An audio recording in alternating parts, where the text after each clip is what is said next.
আজকে এই নকশি পিঠাগুলো তৈরি করলাম।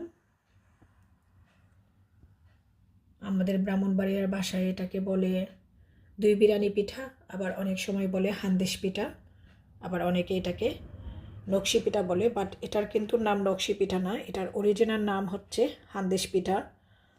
আমি তো এত এক্সপার্ট না, আমি যতটুকু পারি ডিজাইন, আমি আর্টেও এক্সপার্ট না, বাট আমি আমার মতো করে চেষ্টা করে বানিয়েছি।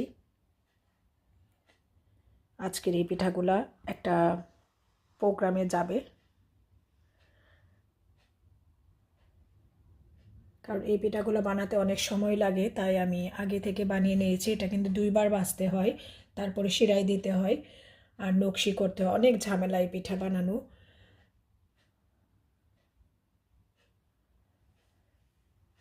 এখানে আমার 1 কেজি চালে এই কয়টা পিঠা হয়েছে। এখানে আমার 18টা পিঠা হয়েছে। এই তো।